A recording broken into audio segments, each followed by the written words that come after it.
This is a summary of the second season of the Debbie and Carrie show. To celebrate the mass conversion of the town's largest church to Unitarian Universalism, the central characters, along with James and Jason Laker, take a trip to Boston to attend both the UU Youth Conference and the UU General Assembly that follows it. After they arrive in Boston, Jessica encounters her ex-girlfriend, Barbara, who still resents the fact that she was rejected for her alcoholism and abuse of Jessica. But she claims she is better now, because she is now a Jehovah's Witness. Both Jessica and Lucy are deeply troubled by this news, and hope to avoid dealing with Barbara. But later, Barbara encounters Debbie and Carrie in public. Barbara tries to preach to them, but after she makes an insulting remark in reference to Carrie's mother Lucy, Carrie is furious and attacks Barbara. And this gets her thrown in jail. But Sandy Smith quickly bails her out and gets the assault charges dealt with by paying a fine on Carrie's behalf.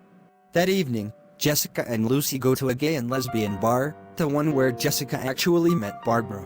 And Barbara also shows up, along with her fiancé Ted. Refusing to be intimidated by their presence, Jessica and Lucy strike back at them by countering their efforts to win converts to the Jehovah's Witnesses. The next day, Debbie, Carrie and hundreds of others attend the UU Youth Conference. The day after that, they attend the UU General Assembly too. Jason Laker meets a leader of the Unitarian Universalist Christian Fellowship. Sandy Smith meets with the UUA leadership to report on what happened at the former Baptist church in her town. And Jessica and Lucy give a testimony about the unique nature of their marriage and family life. Barbara and Ted continue trying to win souls to their cult, only to have yet another encounter with Lucy Sims, who as an ex-Jehovah's Witness stands her ground and directly addresses the issues in such a way that she actually causes Barbara to reject both her fiancé and the cult. Barbara then apologizes to Jessica for her earlier attitude and promises to seek a better path. Thus the central characters have won another victory. One day, Jessica receives an unexpected call from the wife of Dr. Martin Leslie, the genetic father of Carrie Sims. This in turn leads Carrie herself to talk directly to her father for the first time. They soon agree to meet up. Carrie then eagerly tells Debbie about her plans, but Debbie responds by hanging up on Carrie after reminding her of Debbie losing her own father. Their relationship is now in jeopardy. The following week, Dr. Leslie and his wife, Jessica Darla Leslie, arrive at the town and meet with Carrie. They and Carrie's mothers go eat at the Tuscany Tavern. Carrie enjoys her time with her father, but she does not forget Debbie. As soon as possible she goes to Debbie and makes an apology for being so insensitive. Debbie forgives her, but also reveals that the romance between them is already broken up, because Debbie is now seeing Laura Park, who just came out as lesbian, but was once an enemy of theirs. Carrie accepts that she and Debbie are now merely best friends again and moves on.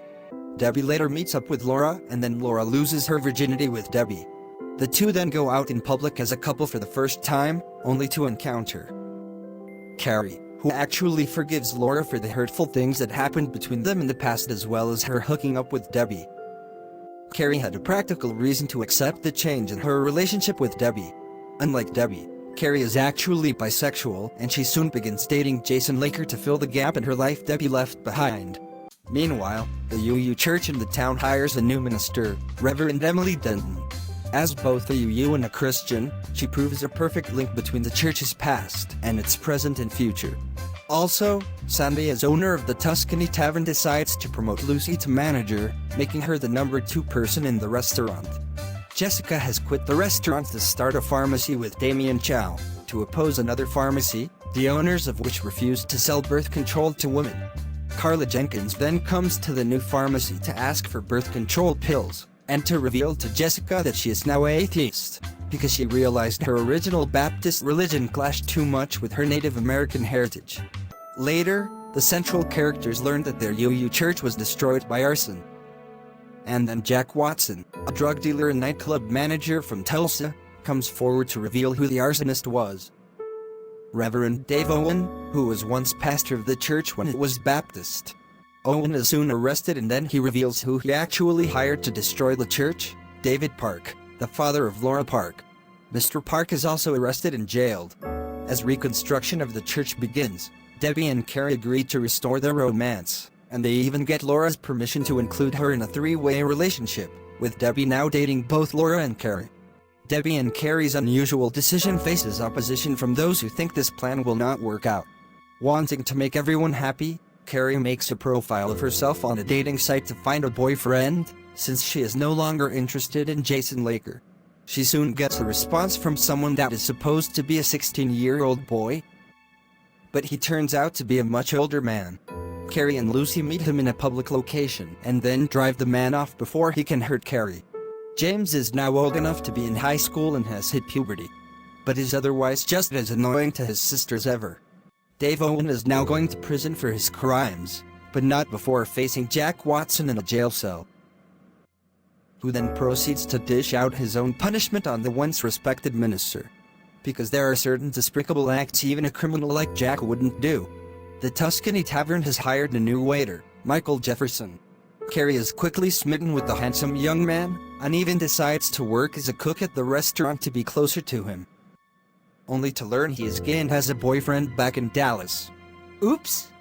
Jessica's new business faces opposition, including that from a mother of a teen girl Jessica was giving birth control to. The girl, Bella Flowers, asks for more birth control, explaining that her nosy mother threw out what she had gotten earlier. Jessica complies. They also talk about Carrie and her picking a fight with a boy at school, Ted Wilson. When Jessica gets home, she and Carrie talk about Ted Wilson, and also about Carrie's feelings about herself since her suicide attempt over a year ago. Carrie decides she feels more comfortable the way she looked when she was younger, and so she reverts back to her original punk rock appearance, as Lizzie boarded up. The following day, Debbie follows suit, reverting back to her own original appearance. Tara Conlon, who was living with Kelly Sims, Jessica's mother, in Boston, now reports to the rest of the Sims family that Kelly has died, so the Sims fly up there to attend her funeral. They learned that Kelly has left both her home and her cat shelter to Tara. Jonathan, Jessica's twin brother, pledges his support to Tara. Before the Sims return from Boston, the UU church members in the Texas town celebrate the completion of the church buildings being rebuilt. Later, when Debbie and Carrie reunite, Carrie gives her an ultimatum: Debbie must choose either Carrie or Laura to be her exclusive love partner. After a week of struggling over the dilemma, Debbie finally chooses Carrie and breaks up with Laura at the end of a final date, despite the pain this causes. Laura accepts the decision and leaves. Having proven their loyalty to each other, Debbie and Carrie now discuss getting married as soon as possible. But both Sandy Smith and Jessica Sims realize the girls are experiencing an emotional rebound from the breakup of Debbie and Laura, and so they persuade the girls to wait until they are legally adults to marry, though they do become engaged. Debbie and Carrie then learn that a production studio is coming to the town to shoot a horror movie, Trick or Threat. They both get parts in the movie, and so does Laura Park. The movie features zombies invading the town at Halloween and killing people until they are defeated. The director of the movie is so impressed with Carrie that he offers Carrie a starring role in a second movie. But then Carrie would have to move to Los Angeles and leave Debbie behind. She rejects that offer and instead recommends Laura Park.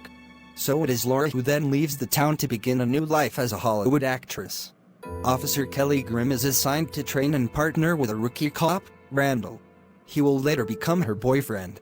Meanwhile, Debbie has a dream in which she sees the spirit of her father and is given a chance to say goodbye to him, thus finally resolving within herself her deeply hurt feelings over his death nearly 2 years earlier. She can finally let go and move on.